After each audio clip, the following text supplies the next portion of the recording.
na escola. Neste episódio do Discovery na Escola, veremos imagens espetaculares do Sistema Solar, como a colisão que pode ter formado a nossa Lua, e veremos como o nosso Sistema Solar se transformou. Ameaças cósmicas, impacto, Sistema Solar. Preste atenção nas perguntas, atividades e recursos depois de cada segmento. Enquanto você assiste o programa, pense sobre as seguintes perguntas e encontre as respostas. Que mudanças aconteceram na Terra como consequência do impacto que deu origem ao nascimento da Lua? Como o Sistema Solar se transformou durante o período conhecido como bombardeio tardio? Como Jim Shoemaker mudou o pensamento da comunidade científica? Discovery na Escola apresenta Ameaças Cósmicas, Impacto, Sistema Solar, primeira parte. O Sistema Solar é mais do que apenas 8 planetas e cerca de 170 luas que giram em torno do Sol. No amplo espaço vazio entre esses corpos celestes gigantes, há astros menores à espreita. Mas pequeno é um conceito relativo. Estes asteroides e cometas que dividem o espaço conosco atacam os planetas desde a formação do Sistema Solar. Nós mapeamos os planetas, colhemos dados e encontramos marcas de impactos por todo o Sistema Solar. Os indícios apontam para um único fato. Por mais que o céu pareça tranquilo quando o contemplamos, a realidade é outra. O Sistema Solar é um lugar perigoso. A questão é: o corpo celeste mais próximo da Terra está cheio de indícios de impactos violentos ocorridos no passado. Quando admiramos a Lua, sua presença é reconfortante. Ela ilumina as noites, controla as marés e marca o tempo com suas fases. Mas as crateras da Lua são tudo menos tranquilizadoras. Como as cicatrizes do rosto de um lutador vitorioso, elas contam uma história longa e violenta sobre as batalhas épicas em nosso próprio sistema. A Lua é uma espécie de livro onde podemos ler a história do Sistema Solar.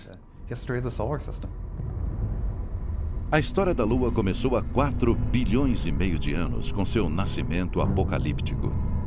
Ela é o resultado de uma colisão catastrófica de alguma coisa que nos atingiu. Um planetoide do tamanho de Marte perfurou a Terra incandescente ainda em formação. Os dois enormes corpos celestiais dançavam lentamente um em direção ao outro. O planetoide se aproximou no ângulo oblíquo de 45 graus a cerca de 10 km por segundo. Relativamente falando, a velocidade da colisão foi baixa. Porém, sua energia foi gigantesca. Ela pulverizou o outro planeta e arrancou um pedaço gigantesco do manto terrestre. Desprendeu-se totalmente. O tempo e a gravidade fizeram com que esse material se aglutinasse formando a nossa Lua. Teoria mais corrente, esse nascimento violento da Lua foi proposta pela primeira vez em 1975 pelos doutores William Hartmann e Donald Davis. Mas quais foram os indícios que possibilitaram essa reconstrução exata de uma colisão tão antiga? Os cientistas começaram tentando entender a constituição da Lua. Segundo estudos sobre a Lua das décadas de 1950 e 1960, sua densidade é menor que a da Terra. A Lua não possui um núcleo de ferro como o da Terra. Nosso planeta tem uma densidade muito alta, de 5 gramas por centímetro cúbico. A rocha tem cerca de 3 gramas. Portanto, sabíamos que a Terra é composta por uma mistura de metal pesado e rocha leve. Mas a Lua tem apenas cerca de 3 gramas, então ela é apenas um objeto rochoso. Mas embora as densidades sejam diferentes, a Lua e a Terra compartilham a mesma composição química. Especificamente, as variações dos elementos químicos conhecidos como isótopos são idênticos tanto na Lua quanto na Terra. Cada parte do Sistema Solar tem sua própria composição de isótopos. Examinando a Lua, vemos que ela tem exatamente a mesma razão isotópica de oxigênio, o que se enquadra perfeitamente na ideia de que o material da Lua originalmente fazia parte da Terra. Como a Lua tem uma composição semelhante, mas uma densidade diferente, Hardman e Davis sugeriram que esse quadro seria resultado da colisão de um corpo com a Terra, que teria produzido uma Lua parcialmente composta por pedaços do manto da Terra. Se a Terra fosse atingida por um objeto grande suficiente, uma grande parte do material da crosta e do manto terrestre teria sido arrancada. Há um núcleo de ferro e um exterior rochoso. Na colisão, o material rochoso é lançado para o espaço. Primeiro, haveria uma grande nuvem de fragmentos ao redor da Terra e, a partir desta nuvem, a formação da Lua como a temos hoje. É uma boa teoria, mas ela dependia de uma simulação computadorizada. Quando tentamos descrever a formação da Lua, começamos com uma ideia. Neste caso, a ideia é que a Lua foi formada a partir de uma grande colisão com a Terra primitiva. Depois, construímos modelos, simulações computadorizadas que descrevem o que acontece durante tais colisões. Um modelo que gerasse obrigatoriamente a rotação atual da Terra e o tamanho da Lua. O impacto deve produzir uma rotação que resulte num dia de 24 horas. Ao colocar os dados no modelo, voltamos no tempo para uma Terra bem diferente. Sua rotação durava 4 horas, na direção oposta, antes de ser atingida por um objeto em baixa velocidade do tamanho aproximado de Marte. O ângulo, o tamanho e a velocidade do objeto que colidiu com a Terra modificaram a sua rotação. O fato é que uma colisão em baixa velocidade foi um acontecimento de sorte para o nosso planeta. Se o objeto estivesse em alta velocidade, causaria a destruição do planeta. Nesse caso, com o choque, o núcleo de ferro do corpo celeste continuaria em direção ao centro da Terra. O núcleo de ferro do objeto teria se fundido com o núcleo de ferro da Terra, aumentando a massa do centro do planeta. Este processo produziu uma grande mudança na Terra. A temperatura do planeta teria subido 5.500 graus, talvez 11.000 graus no interior. O impacto encheu a atmosfera do planeta com partículas grossas de silicato das rochas vaporizadas. Cerca de 1000 anos depois, a atmosfera de silicato da Terra começou a esfriar e a se condensar. Apesar de sua origem cataclísmica, o relacionamento entre a Lua e a Terra é fonte de estabilidade. A órbita e a atração gravitacional da Lua são responsáveis pela manutenção da variação da inclinação da Terra em cerca de 1 grau. Sem a Lua, os modelos preveem que a variação do ângulo de sua inclinação poderia ir de 0 a 60 graus, ou seja, em determinadas épocas, o Polo Norte estaria quase de frente para o Sol. As condições da Terra sem o impacto não impediriam o surgimento da vida, mas suas condições seriam muito mais difíceis. Portanto, embora espetacularmente destrutivo, o impacto que formou a Lua foi benéfico para o nosso planeta. As colisões dentro do Sistema Solar podem tanto destruir quanto produzir mundos. Por que queremos entender os impactos? Porque eles são, em parte, responsáveis por quem somos e pela conformação do nosso sistema solar. É uma questão cósmica muito importante. Os indícios trazidos pelas missões da Apollo na Lua também ajudaram a resolver outra controvérsia em relação à Lua. O que provocou sua aparência de queijo suíço? Será que a paisagem cheia de crateras da Lua é a relíquia de um passado vulcânico ou indício de impactos violentos dentro do nosso sistema solar? Desde meados da década de 1970, os cientistas sugerem que a Lua é o produto de uma colisão cósmica da Terra. Mas será que sua conhecida superfície também seria um indício de que os corpos do sistema solar podem colidir uns com os outros? Até a década de 1960, a maioria dos cientistas acreditava que as crateras da Lua eram cones de vulcões antigos. Quando entrei na universidade em 1961, ainda eram publicados livros de cientistas respeitados, argumentando que as crateras da Lua eram vulcânicas. Gene Shoemaker era um dos geólogos convencidos de que a Lua havia sido vítima de milhões de impactos de meteoritos. Sua teoria nasceu de um estudo sobre as crateras causadas por impactos da Terra que são raras e difíceis de serem reconhecidas. Mas por que há tantas crateras na Lua e tão poucas na Terra? Na Terra, elas são apagadas por causa da atmosfera, das placas tectônicas, entre outros fatores. O trabalho de Shoemaker estabeleceu que as crateras de impacto têm características distintas. Elas podem ser reproduzidas atirando uma bala na areia. Primeiro há uma orla, com a forma de uma tigela, e também uma coisa chamada cobertor de ejetos, que ocorre quando o impacto do meteoro libera uma nuvem de fragmentos que formam um cobertor em volta da cratera. Shoemaker catalogou a anatomia das crateras de impacto, estudando as crateras causadas por testes de bombas atômicas em Yucca Flats, em Nevada. Com seu trabalho, as crateras de impacto da Terra começaram a ser descobertas. Armado com o entendimento das crateras do planeta, Shoemaker pretendia usar as missões Apollo para provar que a Lua está coberta por crateras de impacto. Ele preparou os astronautas da Apollo para coletarem amostras para testar sua teoria. Ele fez com que os astronautas usassem martelos geológicos e entendessem a geologia da Terra, para que quando chegassem à Lua, pudessem pensar como geólogos. Orientados por Shoemaker, os astronautas da Apollo trouxeram os indícios que cientistas como ele precisavam para provar que as crateras da Lua eram decorrentes de impacto e não de vulcões extintos. A Lua é uma testemunha. Os astronautas da era Apollo trouxeram rochas lunares e parecia que elas tinham a mesma idade. Isto tem um significado. Amostras de rochas das crateras que cobrem a Lua, coletadas durante as missões da NASA nas décadas de 1960 e 70, datavam de um período específico de muito tempo atrás. Pelas amostras, estimou-se que o impacto ocorreu entre 3 a 4 bilhões de anos atrás. Alguns cientistas acreditavam que pode ter havido um período com uma grande quantidade de impactos após a formação do Sistema Solar. Esse período de choques de asteroides no Sistema Solar interior vem sendo chamado de bombardeio pesado tardio. O material dos planetas foi arremessado para o espaço. A Terra, a Lua, todos os planetas foram bombardeados pelo material espacial. Segundo alguns cientistas, o espaço produziu um ataque de asteroides e meteoros durante este período.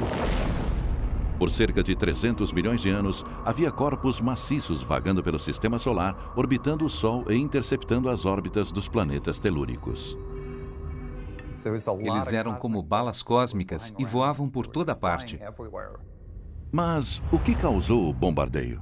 Houve um aumento nos impactos que pode ter sido causado pelo movimento dos planetas, que enviou uma grande quantidade de cometas e asteroides para dentro do Sistema Solar interior. Alguns cientistas especulam que pode ter acontecido uma espécie de efeito dominó que começou com a mudança das órbitas de Júpiter e Saturno, causando uma guerra entre os planetas. Este distúrbio gravitacional perturbou a órbita de um anel de fragmentos chamado Cinturão de Asteroides que fica entre o Sistema Solar interior e exterior. Esses fragmentos começaram a interceptar as órbitas de Mercúrio, de Vênus, da Terra, de Marte e de suas luas. Este evento aconteceu quase 1 bilhão de anos após a formação do Sistema Solar, ou seja, ele estava no final da adolescência. Os planetas e a Lua foram atingidos por esses fragmentos que eram restos da formação do Sistema Solar. Felizmente para nós, colisões cósmicas tão frequentes quanto as desse período nunca mais irão acontecer no nosso Sistema Solar. Cada vez que um desses corpos se choca com um planeta, é um objeto a menos vagando pelo Sistema Solar. Então, você pode imaginar que após bilhões e bilhões de anos de colisões, vai haver cada vez menos desses fragmentos no espaço. Felizmente, chegamos a um ponto da história em que são poucos esses objetos, e com certeza se passará um bom tempo até que sejamos novamente atingidos por um deles. Mas não podemos deixar de observar os céus, pois de vez em quando, um ou outro planeta do nosso Sistema Solar sofre um grande impacto. Em 1994, uma bola de neve gigante rumava em direção a Júpiter sob os olhos perplexos da Terra. Amostras de rocha das missões Apollo que foram à Lua convenceram a maioria dos cientistas da gravidade do que ficou conhecido como bombardeio pesado tardio, quando nosso Sistema Solar foi atacado há 4 bilhões de anos. Mesmo na década de 90, muitos ainda acreditavam que a probabilidade de um impacto moderno com um grande objeto era virtualmente nula. Mas o geólogo Gene Shoemaker conseguiu mostrar que colisões maciças dentro do nosso Sistema Solar não eram uma coisa do passado. Havia muitas piadas sobre um suposto desastre. Aquilo era considerado coisa de filme de ficção científica. Mas levar a sério era difícil, porque não se conhece alguém que tenha morrido atingido por um asteroide.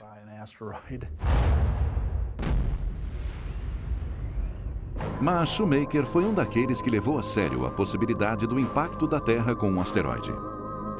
Ele esperava que a opinião pública reconhecesse a necessidade de se procurar por futuros visitantes indesejáveis da Terra. Ele precisava de mais provas para que as pessoas acreditassem. Milagrosamente, em 1993, o céu deu a ele a prova da qual precisava. Na noite de 24 de março de 1993, Gene Shoemaker, sua esposa Carolyn e o astrônomo amador David Levy estavam observando os céus no telescópio Schmidt, no Observatório Palomar, em San Diego, na Califórnia. Mas a noite estava cheia de nuvens, nada indicada para observar o espaço. Eles estavam para desistir. Eu estava olhando para o céu e vi que havia buracos nas nuvens. E pensei que, como havia frestas, talvez devêssemos continuar observando na esperança de encontrarmos algo. David foi sempre um entusiasta e, para ele, não havia limites no tocante a registrar imagens. Mas Gene estava relutante. O filme era caro e a noite não era promissora. David Levy não queria desistir. Ele tirou apenas 2 pares de filmes naquela noite. Ao ver as imagens 2 dias depois, Carolyn viu algo diferente. De repente, ela se arrumou na cadeia e disse: David, Gene, não sei o que temos aqui, mas parece a colisão de um cometa. Nenhum de nós sabia o que era, porque era diferente de tudo que já havíamos visto antes. Para confirmar a descoberta, Levy ligou imediatamente para o amigo James Scott, que estava observando o céu em Kitt Peak, perto de Tucson, Arizona. Scotty duvidou do acontecimento, mas concordou em dar uma olhada. 2 horas depois, liguei para ele e eu disse: "Você está bem?" E ele respondeu: "Meu queixo caiu e foi parar lá no chão." Eu perguntei: "Gene, aquele era um cometa?" E ele disse: "Ah, com certeza, é um cometa." Um cometa é um corpo de gelo que às vezes tem um núcleo rochoso que orbita o Sol. Normalmente usamos o termo asteroide para objetos rochosos e cometa quando há água congelada. O problema desta definição é que começamos a perceber que muitos objetos do cinturão de asteroides continham gelo. Isto depende de onde o objeto se formou. Ele pode ter muita água congelada quando nasce longe do Sol ou não conter água quando se forma próximo do Sol. É difícil prever os cometas, porque a duração da sua órbita pode ser extremamente longa, levando mais de 1 milhão de anos para contornar o Sol. Os cálculos orbitais do Shoemaker-Levy 9, como foi batizado o cometa, revelaram que ele havia passado perto de Júpiter em julho de 1992 e que as forças gravitacionais de Júpiter o haviam quebrado em 21 fragmentos. Os cometas podem ser muito frágeis e a gente encontra um fragmento aqui, outro ali, mas ninguém jamais havia visto esses fragmentos alinhados assim. Então foi uma grande descoberta. Parecia um colar de pérolas. Pérolas perigosas que, segundo os cálculos, estavam em rota de colisão com Júpiter. Para Gene, que sempre quis ver um impacto, foi uma notícia fantástica. Mas as reações da comunidade científica não foram unânimes. Lembro do dia em que anunciaram que o Shoemaker-Levy 9 ia mesmo atingir Júpiter, porque um aluno entrou na minha sala e disse: "Você ficou sabendo? Um cometa vai bater em Júpiter." E eu falei: "Júpiter é muito grande, cometas são pequenos. Não vai ser grande coisa." Esta era a questão. Qual seria o impacto de uma grande bola de neve num gigantesco planeta gasoso? Gene Shoemaker acreditava que a velocidade incrível do objeto produziria uma colisão espetacular com Júpiter, mas novamente poucos acreditaram nele. Não sabíamos muita coisa sobre a composição dos cometas, sobre sua força, mas torcíamos por um grande espetáculo. Ninguém acreditava que os resultados seriam tão dramáticos quanto foram. Shoemaker estava certo. Entre os dias 16 e 22 de julho de 1994, o mundo observou os fragmentos do cometa Shoemaker-Levy 9 colidirem espetacularmente com as nuvens de Júpiter, um atrás do outro. Aqueles fragmentos estavam alinhados como os vagões de um trem e atingiram o planeta, sabe? Bam! Os fragmentos da colisão subiram a 3.200 quilômetros acima do topo das nuvens de Júpiter. Ver que daria para colocar a Terra inteira dentro daquela nuvem negra, provavelmente de um único fragmento, foi impressionante. Impressionante é pouco. Um dos fragmentos com 3,2 quilômetros de comprimento, chamado de fragmento G, colidiu com uma energia equivalente a 6 quadrilhões de toneladas de dinamite. Uma força 600 vezes maior que todo o arsenal nuclear e convencional da Terra. Este é o tipo de coisa que só acontece uma vez na vida. Nosso conhecimento do sistema solar evolui por saltos e através da observação. É assim que se faz ciência.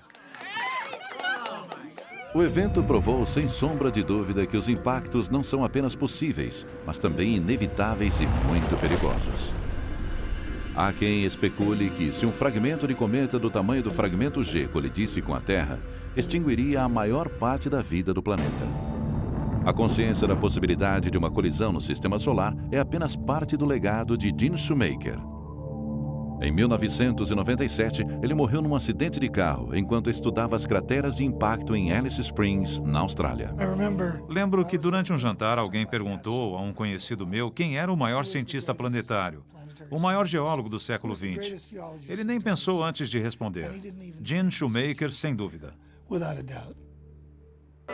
Gene Shoemaker ajudou o mundo a entender que os impactos dentro do nosso sistema solar são desastres esperando para acontecer.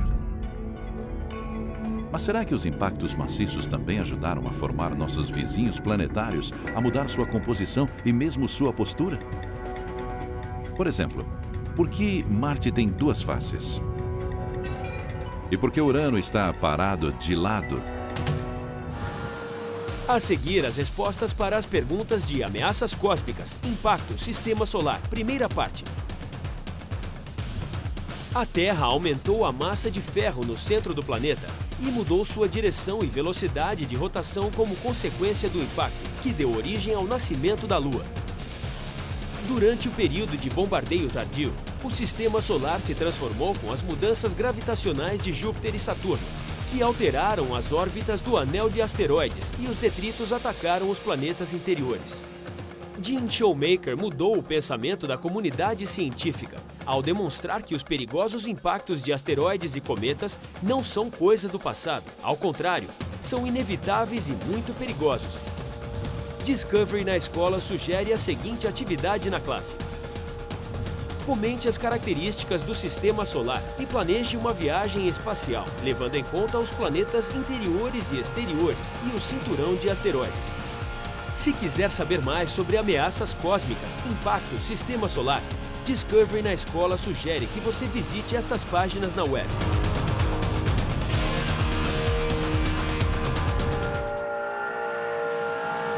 A seguir, Discovery na Escola apresenta Ameaças Cósmicas, Impacto, Sistema Solar, segunda parte. Neste episódio de Discovery na Escola, vamos explorar a superfície do planeta Marte e falar sobre a teoria do grande impacto. Também descobriremos a importância dos meteoritos e veremos o que é conhecido como a escultura do espaço. Preste atenção nas perguntas, atividades e respostas depois de cada segmento. Encontre as respostas para as seguintes perguntas. Por que os meteoritos são conhecidos como as esculturas do espaço? Quais joias espaciais têm fascinado os cientistas? Por que dizem que somos feitos de estrelas e cometas? Discovery na Escola apresenta Ameaças Cósmicas, Impacto, Sistema Solar, segunda parte. Um objeto do sistema solar com 1/10 do tamanho da Lua corria pelo espaço. Rochas e fragmentos em seu caminho eram destruídos, deixando marcas em sua superfície. Ele estava em rota de colisão com Marte. O objeto e Marte testaram a capacidade de 2 corpos ocuparem o mesmo espaço ao mesmo tempo. A colisão cataclísmica do planetoide com Marte espalhou poeira e fragmentos. Foi só mais um dia difícil para o sistema solar interior, 4 bilhões de anos atrás. Este foi o maior impacto que nosso sistema solar já sofreu, mas seus indícios estavam ocultos até pouco tempo atrás. O mistério começou em junho de 1976, quando a sonda Viking 1 cruzou o espaço numa viagem de 10 meses até Marte. Ela começou a orbitar o planeta vermelho e a enviar imagens para a Terra. A sonda e sua companheira, a Viking 2, completaram mais de 2.100 voltas ao redor do planeta e enviaram fotos dos desfiladeiros, crateras, vulcões e planícies de lava de Marte. As imagens também revelaram uma divisão curiosa na superfície do planeta. Marte tem o que chamamos de dicotomia hemisférica, em que a metade norte do planeta apresenta elevação baixa com uma superfície muito lisa, e a metade sul apresenta uma elevação alta com uma superfície muito mais recortada. Conhecemos essa dicotomia há cerca de 30 anos. O grande mistério sempre foi como ela se formou. Na década de 80, o astrônomo Steve Squyres e o geólogo Don Wilhelms propuseram uma teoria radical para explicar a dicotomia na superfície de Marte. Ela foi chamada de Teoria do Impacto Gigante, e com base na hipótese de que as terras baixas de Marte seriam a maior cratera de impacto do Sistema Solar. Ela tem o tamanho da Ásia, da Europa e da Austrália juntas, e cobre cerca de 40% do planeta. Mas a teoria apresentava alguns problemas. Os cientistas que estudavam o contorno da cratera viram que sua forma se parece mais com um feijão do que com a elipse normalmente esperada nesse tipo de impacto. Recentemente, uma equipe de cientistas, incluindo Jeffrey Andrews Hanna e Bruce Bannard, tentaram produzir uma imagem mais clara da cratera de impacto.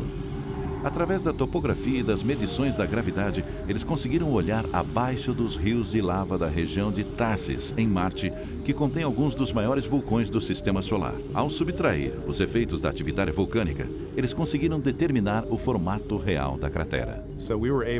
Conseguimos ver como ela era cerca de 4 bilhões de anos atrás, e descobrimos que, em vez da forma irregular de um feijão, tratava-se de uma elipse bem regular. Esta é uma observação muito importante, porque conhecemos apenas um processo capaz de produzir uma depressão elíptica imensa como aquela, que é um impacto gigante. Todas as grandes bacias de impacto do Sistema Solar têm forma elíptica. As simulações indicam que o objeto que colidiu devia ter cerca de 1.900 quilômetros de diâmetro, mais ou menos o tamanho de Plutão. Viajava pelo espaço a uns 32 mil quilômetros por hora e atingiu Marte num ângulo de 45 graus. Foi um impacto altamente energético. Não surpreende que os cientistas estimem que o impacto de Marte tenha ocorrido durante os últimos estágios na formação do Sistema Solar há 4 bilhões de anos. E ele é um dos 2 grandes impactos planetários que ainda marcam nosso Sistema Solar. Os indícios da outra colisão podem ser observados em Urano. Ao contrário dos outros planetas do sistema, Urano é muito lerdo. Ele tem anéis, mas eles não são espetaculares como os de Saturno. Um gigante congelado, Urano fica pequeno quando comparado com os vizinhos Júpiter e Saturno. Como no caso da Terra, seu núcleo é sólido, mas as semelhanças param aí. Uma nave espacial não conseguiria pousar nele. Sua atmosfera é muito densa, tão pesada que é quase como um pudim.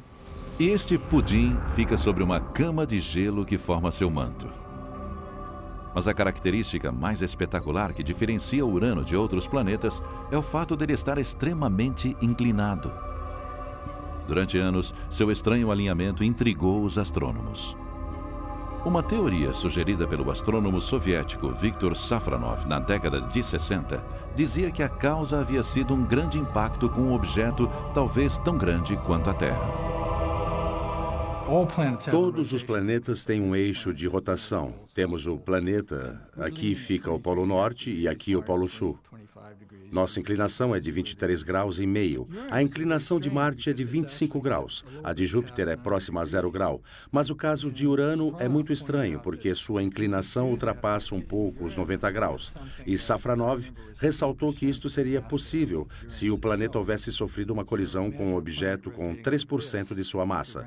Imagine que o planeta está girando assim, ele é redondo, ele é atingido tangencialmente no topo, então ela vira, os fragmentos são expelidos e o resultado é um planeta que gira assim. Os impactos podem não apenas virar planetas como Urano, ou transformar sua superfície como no caso de Marte. Os objetos podem acertar um planeta de tal maneira que seus pedaços acabam caindo em outros planetas. Sabemos que meteoritos podem cair em campos, desertos, em todo lugar. Mas, frequentemente, esses meteoritos são, na verdade, pedaços de outros planetas que trazem para nós informações sobre outros mundos. Nosso sistema solar não é um lugar ordenado. Fragmentos que nunca se aglutinaram para formar um planeta flutuam no cinturão de asteroides entre Marte e Júpiter, prontos para brigar. Uma colisão gera outra, e os impactos deslocam pedaços de planetas que acabam colidindo com outros planetas. Esses pedaços são indícios tangíveis de impactos dentro do nosso sistema solar. Impactos que aconteceram bilhões de anos atrás, a milhões de quilômetros daqui. E de vez em quando, esta reação em cadeia termina com visitantes de lugares distantes que acabam caindo na Terra, trazendo para nós informações sobre o sistema solar. Os fragmentos voam pela atmosfera em velocidades imensas, gerando calor, pressão. Eles começam a queimar e muitas vezes explodem na atmosfera e acabam formando chuvas de meteoros. Todas as vezes que uma criança olhou uma estrela cadente no céu, viu impacto de origem extraterrestre. Muitos de nós já vimos colisões cósmicas, só não percebemos o que elas eram. Meteoros queimando em nossa atmosfera são comuns, mas é raro que alguma parte dele sobreviva a um impacto com a Terra. Quando ele consegue sobreviver, recebe um novo nome, meteorito. E há pessoas em seu percalço. Um tipo raro de indivíduo, o caçador de meteoritos, vive de rastrear essas rochas preciosas que viajaram pelo sistema solar numa busca que é em parte científica, em parte comercial e em parte um hobby que se tornou uma obsessão. Jeffrey Notkin e Steve Arnold são dois dos mais prolíficos e determinados caçadores de meteoritos. Às vezes voamos até os cantos mais remotos do mundo, onde ninguém com a cabeça no lugar gostaria de ir, atrás de pedacinhos de fragmentos cósmicos. Por que fazemos isso? Os meteoritos são fantásticos. É uma chance de ter nas mãos um pedaço de mundo extraterrestre. Eles também são valiosos, pedaços de outros planetas que caíram na Terra. Há uma hierarquia entre os meteoritos. As rochas mais raras são as mais valiosas. Pedaços de Marte foram jogados no espaço por outros impactos de meteoritos em sua superfície. Dos muitos milhares de meteoritos já encontrados em nosso planeta, apenas uns 30 são de Marte. Eles estão entre os materiais extraterrestres mais raros que já recuperamos. 1 grama de um meteorito marciano é 35 vezes mais valioso que 1 grama de outro. Este pedacinho aqui é um pedaço de Marte com cerca de 15 gramas. Uma avaliação conservadora calcularia que ele vale cerca de $15 mil. Tudo isto que está junto nesta mesa não vale o mesmo que esta única pedra. Como no caso de muitos meteoritos, eles podem nos dar informações sobre a constituição dos planetas vizinhos. A logística e os custos nos impedem de chegar até Marte e trazer uma amostra para a Terra. Mas o universo entregou para nós esses raros exemplares sem custo algum, através de antigos impactos. Os meteoritos podem fazer mais do que dar informações sobre outros planetas. Muitas vezes, eles servem como trampolim para avanços tecnológicos do programa espacial. Os meteoritos foram estudados quando as primeiras aeronaves foram projetadas. Este é um formato muito eficiente para se viajar pela atmosfera. Quando este meteorito entrou em nossa atmosfera, manteve sua face orientada para a Terra. Daí a origem do termo orientação. Enquanto ele vinha em direção à Terra, naquela posição, a superfície derreteu e se curvou, dando a ele esta bela forma de escudo. Atrás do escudo, o meteoro derrete e se encurva, atingindo temperaturas superiores a 1000 graus Celsius. Isto demonstra claramente a característica única dos meteoritos. Esses pequenos recortes formados quando a superfície derrete. Então, os meteoritos que mostram a orientação não são apenas raros, mas atraentes para colecionadores interessados em seu aspecto estético. Isso que acontece quando eles voam pela atmosfera nunca poderia ser encontrado numa rocha terrestre. Uma pedra terrestre nunca seria assim. É a jornada pela atmosfera e o derretimento que criam esta escultura do espaço sideral. Mas apesar de todo o apelo físico, essas esculturas espaciais não têm o mesmo valor de seus primos marcianos ou mesmo de seus parentes lunares. Pedaços da Lua estão em segundo lugar nos quesitos raridade e valor. As crateras de impacto da Lua são os pontos de partida dos fragmentos. Algumas dessas crateras são gigantescas. Esses impactos antigos jogaram uma quantidade imensa de material lunar no espaço. E de vez em quando, um pedacinho dele chega aqui. Mas, em sua maioria, os meteoritos são refugiados do cinturão de asteroides. Ainda não conseguimos chegar fisicamente inteiros no cinturão de asteroides. Então, os meteoritos nos permitem estudar a composição dos outros planetas do Sistema Solar. Há lugares privilegiados para se encontrar meteoritos. Branham, em Kansas, tornou-se famosa pelas escavações. Este lugar aqui é o sítio de Branham. Em algum momento, entre 2 e 10 mil anos atrás, um meteorito gigante vindo do oeste, do noroeste, explodiu. Ele se quebrou em vários pedaços e os espalhou aqui, onde estamos. Neste sítio já foram encontrados meteoritos. É animador estar aqui. Sabemos que eles estiveram aqui. Será que ainda resta algum? É o que vamos descobrir. Até hoje, 4 toneladas de meteoritos, pedaços do nosso sistema solar, foram retiradas desses sítios, incluindo a grande descoberta de Steve Arnold, um fragmento de 648 gramas, um recorde mundial de tamanho de uma palazita. Esses meteoritos são compostos por pedra e ferro e contêm cristais do mineral olivina. Palazitas são raras, valiosas e encontrá-las dá trabalho. Como fazendeiros arando um campo, Jeff e Steve precisam examinar cada centímetro de chão. Deixar um pedaço de fora pode significar perder um meteorito.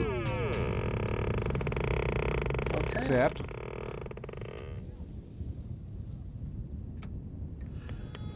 Vamos nos concentrar aqui.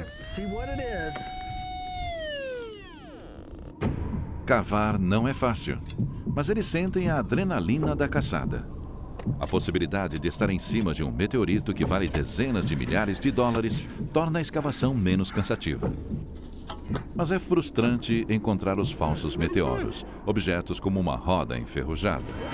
Este é um dos falsos meteoros mais legais que já encontramos. Fala sério. Além de ser inútil, a caça ao meteorito continua num sítio a 3 quilômetros ao sul.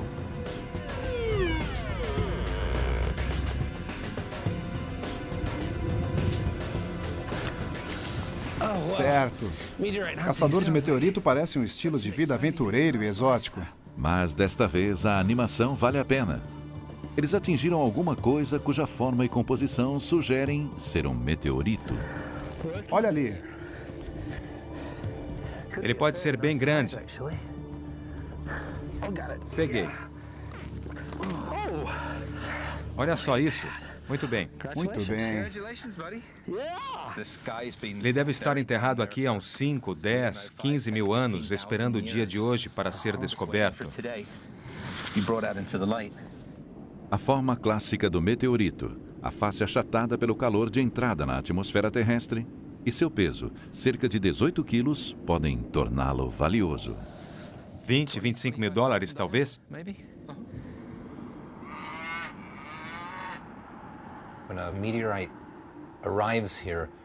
Quando um meteorito chega aqui, ele não apenas sobreviveu à incrivelmente quente passagem pela atmosfera, mas também carrega um pouco da história de um mundo que nunca vamos conhecer. Então, aprendemos coisas sobre o cosmos estudando os meteoritos. Os meteoritos de outros planetas que conseguem sobreviver à viagem pelo Sistema Solar nos dão a possibilidade de vislumbrar outros mundos. Quais são os indícios escondidos nessas rochas? Seriam indícios de vida extraterrestre? Vida. Vasculhamos nosso Sistema Solar procurando sinais de vida extraterrestre. Investigamos implacavelmente suas origens aqui na Terra. Mas de onde será que a vida realmente veio? Não apenas os primeiros organismos, mas os componentes a partir dos quais toda a vida evoluiu. As colisões cósmicas podem ter espalhado as sementes da vida por todo o Sistema Solar e todo o universo. A vida na Terra surgiu entre 3,5 a 3,8 bilhões de anos. Assim que o período do bombardeio pesado tardio chegou ao fim e as condições permitiram a formação de água. Surpreendentemente, os asteroides e cometas que colidiram no Sistema Solar durante esse período podem ter muito a dizer sobre quando e onde a vida se formou. Isso porque as moléculas orgânicas, que são os componentes da vida aqui na Terra, podem ser encontradas vagando pelo espaço no centro de cometas e superfícies de asteroides. Nossa constituição é parecida com a do nosso ambiente. Mais que isto, somos feitos do material que surge nas explosões de estrelas que se tornam supernovas. Este material se espalha por todo o espaço e ele nos atinge na forma de cometas. Isto dá origem a nós. De certo modo, somos feitos do mesmo material que as estrelas e cometas. Literalmente. Por exemplo, o ferro que corre em nosso sangue foi formado durante a morte de estrela milhões de anos atrás. Nos estágios finais da vida de uma estrela, após seu processo de fusão consumir todo o seu hidrogênio e hélio, ela produz ferro.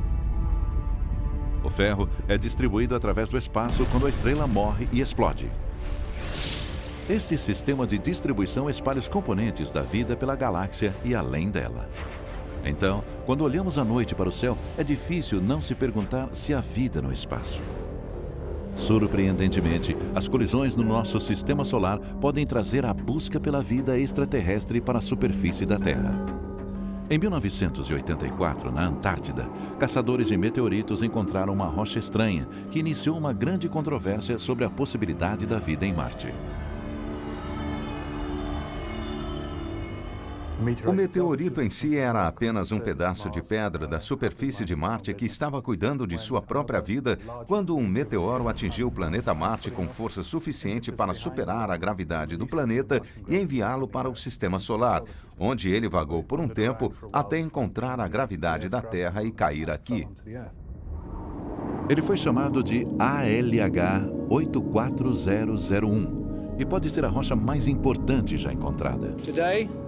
Rock 84001 speaks of the possibility of life. Para nós, a explicação mais simples é a vida em Marte. A rocha tinha traços de compostos de carbono.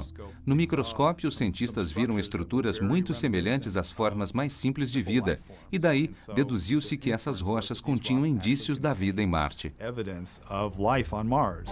A ALH 84001 parecia conter fósseis microscópicos de uma antiga bactéria marciana. Havia 4 tipos de indícios: a própria presença de mineralogia, a presença de pequenos grânulos de minerais de ferro chamados magnetita, que estão presentes nas bactérias terrestres, a presença de fósseis e a presença de carbono, que aqui na Terra é um indicativo de vida. Em conjunto, esses indícios podem ser usados para formar a hipótese de que existiu vida antiga em Marte. As descobertas produziram esperança e debates. Será que colisões antigas dentro do Sistema Solar realmente trouxeram indícios de vida extraterrestre para cá? Esta é uma conclusão muito controversa que não é considerada correta pela maioria dos cientistas que examinou a rocha. Mas, com certeza, ela aumentou em 1000 vezes o interesse sobre o que uma pedra pode fazer. Os cientistas sugeriram que as moléculas orgânicas da rocha são resultado de contaminação com o gelo da Antártida, ou que podem ter surgido a partir de processos não biológicos. Apesar disso, a busca por vida extraterrestre continua. Surgirão lugares onde a vida é ou será possível. Há vida em ambientes muito remotos e extremos aqui na Terra. A vida parece ser uma característica bem resistente no universo. E cometas e asteroides estão cheios de ingredientes necessários ao surgimento da vida, o que indica que o sistema solar tem um potencial rico. Será que a vida pode ter sido semeada pelo sistema solar através desses objetos? Será que colisões planetárias jogaram os ingredientes da vida no espaço e eles podem prosperar em outro planeta? Por que não? Sabemos que as colisões ocorrem o tempo todo e que esses impactos são tanto uma bênção quanto uma maldição. Será que este impacto pode ser o grande fator limitador?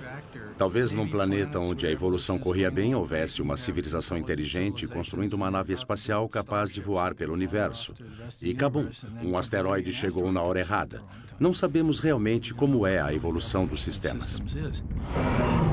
As colisões formaram os planetas e continuam nos trazendo informações sobre o sistema solar.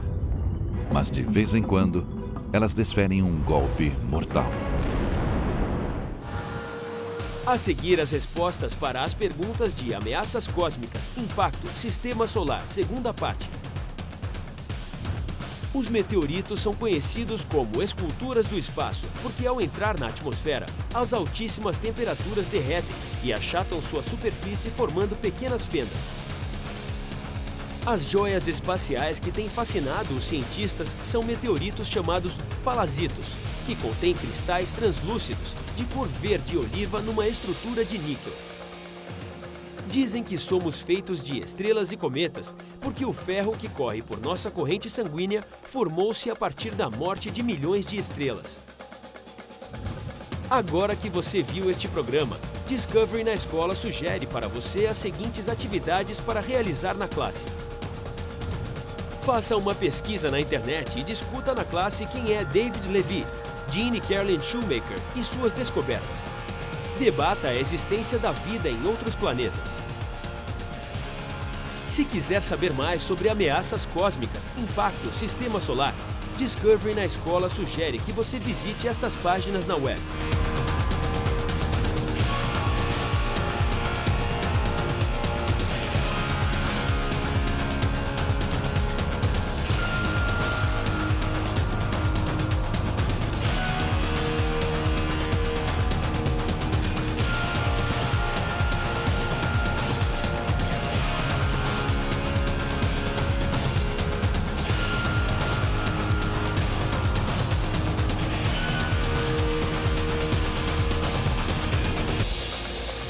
Expanda o seu conhecimento com a nossa nova seção Curiosidade Infinita.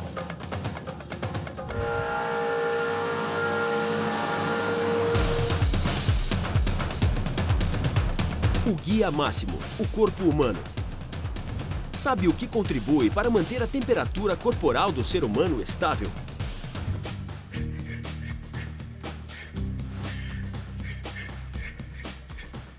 Mas a pele não é apenas um revestimento inerte. É um órgão ativo com uma função vital. A pele mantém o corpo fresco. Essa câmera termossensível mostra em vermelho e amarelo as áreas mais quentes de um corpo em atividade.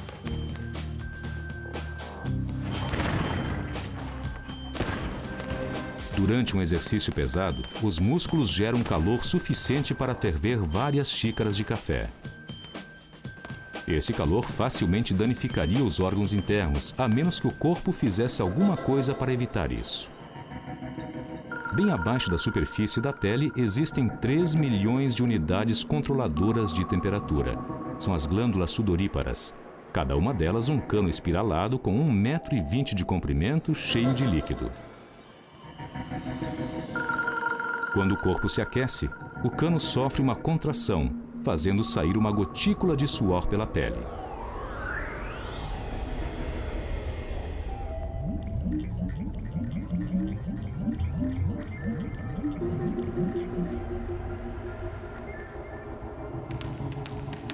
Ao evaporar, o suor retira o calor da pele e refresca o corpo. Um corpo submetido a um máximo de esforço pode expelir cerca de 1 litro de suor por hora.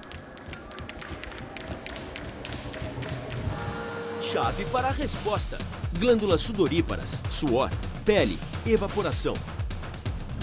Se quiser saber mais sobre o corpo humano, sintonize este programa em Discovery na Escola pelo canal Discovery.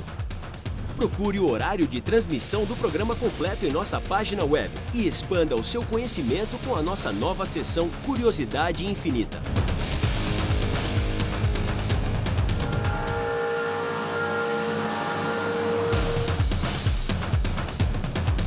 Acontecimentos da química. Sabe como os elementos químicos foram classificados a partir de 1869? Alguns anos depois, o químico russo Dmitry Mendeleev propôs uma nova abordagem. Ele compilou dados sobre todos os elementos conhecidos do mundo e tentou determinar as regras que cada elemento seguia. Ao anotar os dados em 63 cartões, ele esperava encontrar um padrão.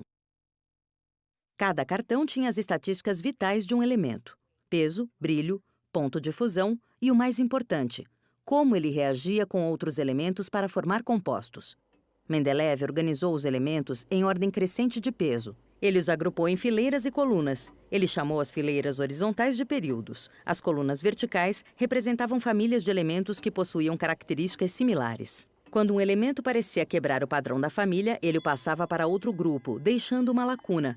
Estas lacunas representavam elementos que ainda não tinham sido descobertos. Ele tinha tanta confiança em sua teoria que previu as propriedades dos elementos faltantes a partir de sua posição na tabela. Ninguém prestou muita atenção, até que 4 anos depois, o elemento gálio foi descoberto. As propriedades reais do elemento eram praticamente idênticas às previstas por Mendeleev. Chave para a resposta: propriedades essenciais, previsões, tabela periódica. Se quiser saber mais sobre acontecimentos da química, sintonize este programa em Discovery na Escola pelo canal Discovery. Procure o horário de transmissão do programa completo em nossa página web e expanda o seu conhecimento com a nossa nova seção Curiosidade Infinita.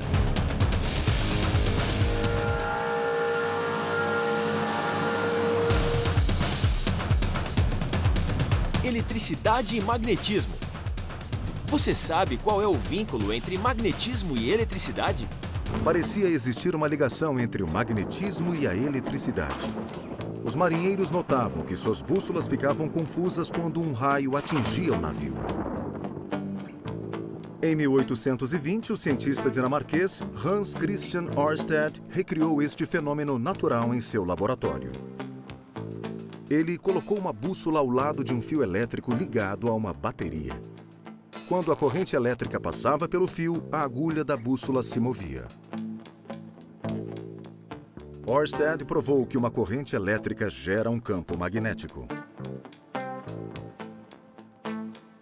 Uma década depois, o físico inglês Michael Faraday levou a pesquisa de Ørsted além. Ele provou que um fio carregado de eletricidade gira quando é colocado perto de um ímã. Entendi. Entendeu? Aham. Nós temos um motor. Faraday também provou que ao deslocar um ímã dentro de uma bobina, ele gerava uma corrente no fio metálico. A descoberta por Faraday da indução, como as correntes elétricas induzem campos magnéticos e vice-versa, é o que possibilita a existência de motores e geradores elétricos. Hoje, a energia mecânica pode ser convertida em energia elétrica e a energia elétrica em energia mecânica.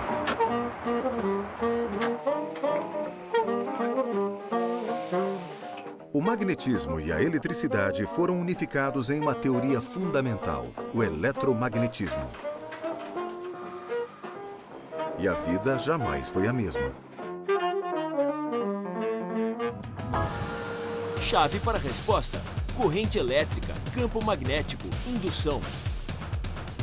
Se quiser saber mais sobre eletricidade e magnetismo, sintonize este programa em Discovery na Escola pelo canal Discovery. Procure o horário de transmissão do programa completo em nossa página web e expanda o seu conhecimento com a nossa nova seção Curiosidade Infinita.